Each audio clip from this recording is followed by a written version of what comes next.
Fala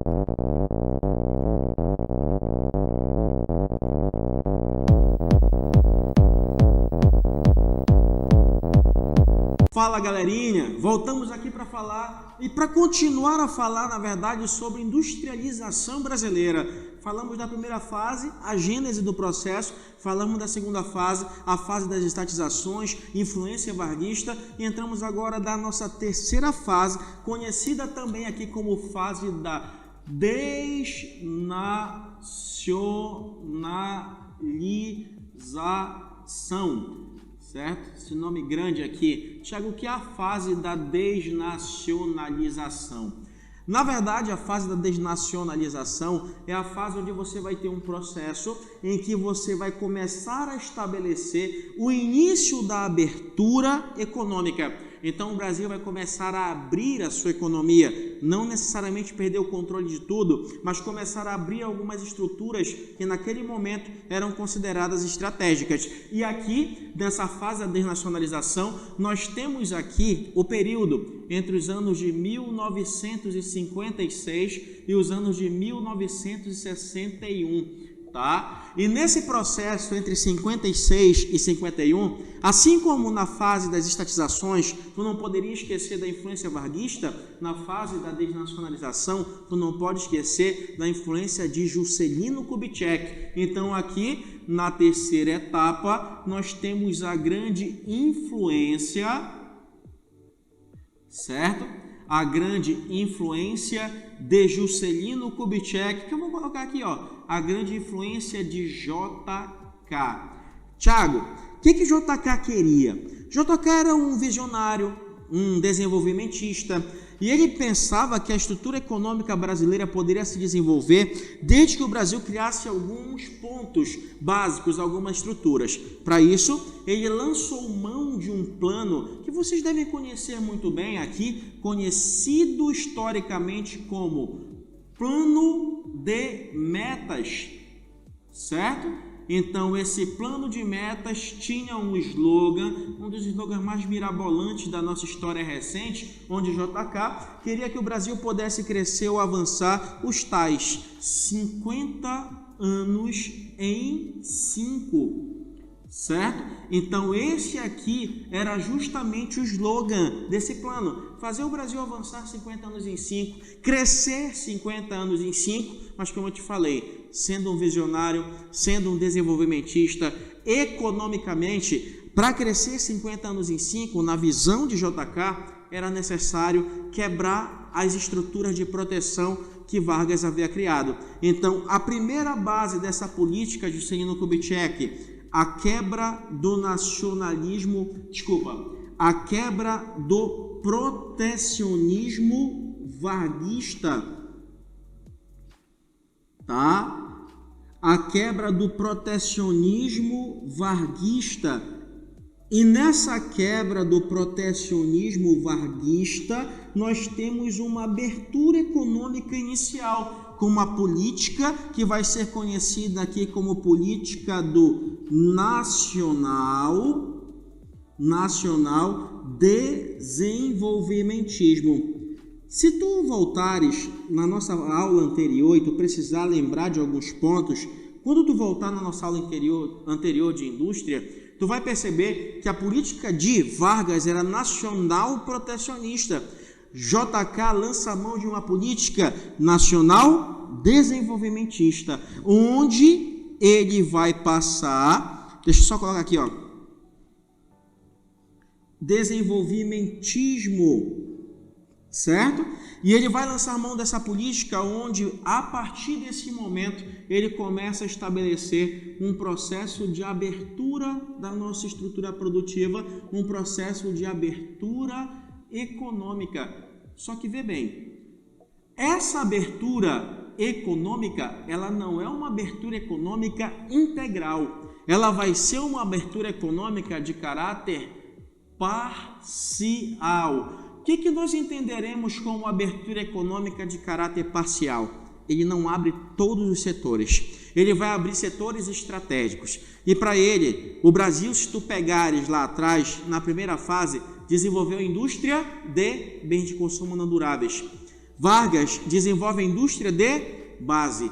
JK acredita que para desenvolver um determinado setor, ele precisa abrir. Eu não tenho ainda indústria de bens duráveis. Então, a partir de 56, ele vai iniciar uma política de abertura onde o foco, vê bem, ó, o foco dessa abertura vai ser a indústria de bens de consumo duráveis. Tá? Vou colocar aqui só indústria de bens duráveis. E nessa indústria de bens duráveis que ele vai passar a desenvolver aqui, o que tu não pode esquecer? Apesar do foco ser a indústria de bens duráveis, nessa indústria existia um setor que para ele era estratégico, justamente dando ênfase, tá? Justamente dando ênfase ao setor automobilístico. Então, com ênfase ao setor automobilístico, certo? Tiago, e esse setor automobilístico que ele vai desenvolver nesse contexto, o que é que eu não posso esquecer? Não te esquece de uma coisa. Se a tua prova falar que ele só abriu o setor automobilístico, tá errado.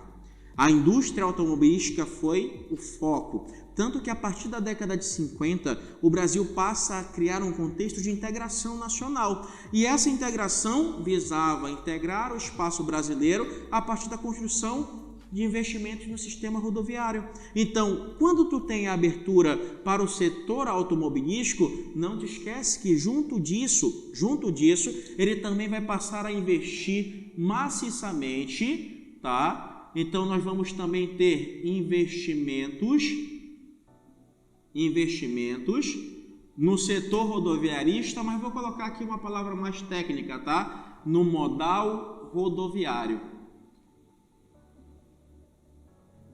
Não te preocupe que a gente vai fazer uma aula específica sobre modelo e modalidade de transporte, mas não te esquece que hoje nós somos extremamente dependentes da estrada e das rodovias. Logo, grande parte do que circula internamente circula por estradas e rodovias, e isso é uma herança histórica do nosso processo de industrialização. Tiago, foi certo? Foi errado? Tornou o Brasil mais eficiente? Tornou o Brasil mais deficiente? A gente vai discutir à frente. Entretanto, uma coisa tu não pode esquecer, é um transporte caro, e o Brasil paga de certa forma até hoje por isso. Tu vai entender melhor quando a gente for falar especificamente sobre o sistema de transporte.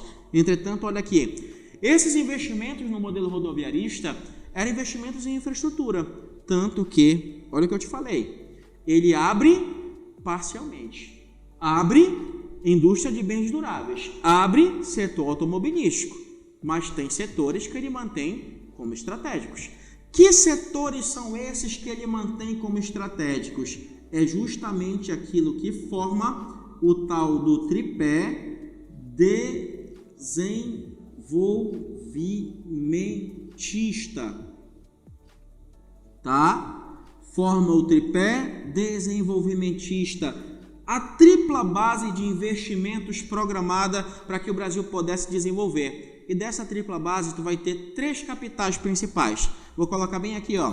Primeiramente, o capital privado, certo? O capital privado nacional, ok? O capital privado nacional. A nossa segunda base, o nosso capital internacional, beleza? O capital internacional estrangeiro que estava chegando aqui no Brasil, e o nosso terceiro ponto vai ser justamente o capital estatal. No tripé desenvolvimentista temos 3 tipos de capitais: privado nacional, internacional e estatal. Cada um deles tinha como foco um determinado setor. No caso, o capital privado nacional tinha como foco os investimentos na indústria de bens não duráveis. Empresas de produção de alimento, de produção de tecidos estão desenvolvendo nesse momento aqui, certo? O capital internacional, que veio, logicamente, de fora, veio para justamente ter como foco a indústria de bens duráveis. Então, aqui, indústria de bens de consumo duráveis. Aí tu pode te perguntar, e quem é que construía essas rodovias? Quem é que construía essa infraestrutura? Quem é que construía a base produtiva? É justamente o capital estatal. Então, o capital estatal fica responsável pelos investimentos no setor de base e no setor de infraestrutura.